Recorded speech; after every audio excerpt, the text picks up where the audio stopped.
I'm not ashamed. Did God ask Abraham to sin by telling him to offer Isaac on the altar? This is the question that we seek to answer today on the question and answer edition of Walking Through the Bible. Of his word, the glory of his cross. Just so everyone watching is aware of what story we're talking about, let's read Genesis 22, verses 1 to 14. Now it came to pass after these things that God tested Abraham and said to him, Abraham. And he said, Here I am. Then he said, Take now your son, your only son Isaac, whom you love, and go to the land of Moriah, and offer him there as a burnt offering on one of the mountains of which I shall tell you. So Abraham rose early in the morning and saddled his donkey and took 2 of his young men with him and Isaac his son. And he split the wood for the burnt offering and arose and went to the place of which God had told him. Then on the 3rd day Abraham lifted his eyes and saw the place afar off. And Abraham said to his young men, Stay here with the donkey. The lad and I will go yonder and worship, and we will come back to you. So Abraham took the wood of the burnt offering and laid it on Isaac his son. And he took the fire in his hand and a knife, and the 2 of them went together. But Isaac spoke to Abraham his father and said, My father. And he said, Here I am, my son. Then he said, Look, the fire and the wood, but where is the lamb for a burnt offering? And Abraham said, My son, God will provide for himself the lamb for a burnt offering. So the 2 of them went together. Then they came to the place of which God had told him. And Abraham built an altar there and placed the wood in order. And he bound Isaac his son and laid him on the altar upon the wood. And Abraham stretched out his hand and took the knife to slay his son. But the angel of the Lord called to him from heaven and said, Abraham, Abraham. So he said, Here I am. And he said, Do not lay your hand on the lad, or do anything to him.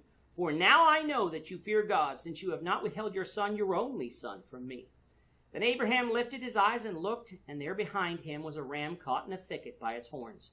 So Abraham went and took the ram and offered it up for a burnt offering instead of his son. And Abraham called the name of the place, The Lord will provide. As it is said to this day, In the mount of the Lord it shall be provided. This is a passage that we came across in lesson 69 of our study of Genesis. And the answer I'm about to give can also be found there. But since I've seen this question asked recently, I thought it would be good for us to review it again. What was God asking of Abraham here? He was asking Abraham to sacrifice Isaac on an altar to him, what we would call child sacrifice. Now, some people try to explain this passage away by stating that God knew what Abraham was going to do, and so God wasn't really going to allow Isaac to be sacrificed. What they're saying is that God's request doesn't count because in his omniscience, God was never going to allow it to happen. But such an argument misses one point. If what Abraham was asked to do was sinful, then God would be here tempting Abraham to sin. It doesn't matter if God wasn't going to allow the sin to occur, if such was a sin. The fact would be that God tempted Abraham to sin. That contradicts what James 1:13 says, which reads, Let no one say when he is tempted, I am tempted by God, for God cannot be tempted by evil, nor does he himself tempt anyone. God does not tempt man to sin, not even once. How does temptation occur? James 1:14 says, But each one is tempted when he is drawn away by his own desires and enticed. Temptation is not from God, it is from the devil. So if God wasn't tempting Abraham to sin, what was he doing? He was testing Abraham's faith. Abraham had been a faithful man, but God was testing whether or not Abraham would be faithful in all things, even in things that he didn't understand. Isaac was the seed of promise, the one through whom all the promises that God made to Abraham would come to pass. If Isaac died, how would God fulfill his promises? A faithful man would trust that God would fulfill his promises no matter the circumstances, and would therefore obey, while an unfaithful man would question God, argue with God, and refuse to obey. Faith in God is not merely belief in God. It is trust that God will do what he has promised. That's what Hebrews 11:6 says. From Hebrews 11, we learn that Abraham trusted that if Isaac died, God would resurrect him and thus be able to fulfill his promises. Thus to Abraham, he expected that Isaac would die, not that God would stop him. However, when he said that God would provide, he didn't say how God would do it. He left that to God. But that again brings up the sacrifice itself.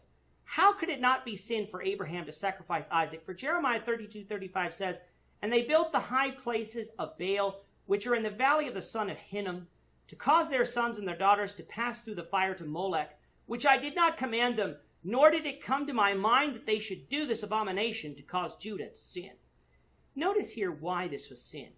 Because God didn't command them to sacrifice children to an idol. It was an abomination because God didn't command it, nor did he want it. What things are sinful are only sinful because God says so. What makes fornication sinful? We might come along with many reasons, but in the end it is because God said so. The same could be said for adultery, homosexuality, lying, stealing, and anything else. Therefore, even though God stopped Abraham, he did not do so because Abraham would have sinned. He did so because Abraham had proved his faith to God, that he was willing to trust him to the point of sacrificing his only son. It would not have been sin for Abraham to offer Isaac because it was God who told him to do it. It would have been sin to disobey. Along the same vein, God sent his only son to the earth and commanded that he sacrifice himself for the sins of the world. However, there, God didn't stop the crucifixion of Jesus, but saw the anguish of his soul and was satisfied, and it would be by the sacrifice of Jesus that many would be justified.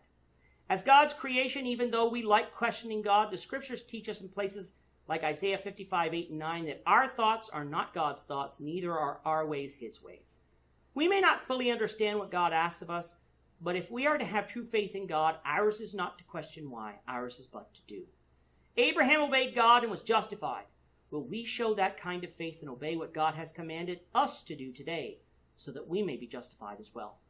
Well, I know much more can be said on this topic, but our time is up for now. We hope you'll join us for tomorrow's discussion of Matthew 17, verses 22 to 27, as we continue our walk through the Bible, one verse at a time.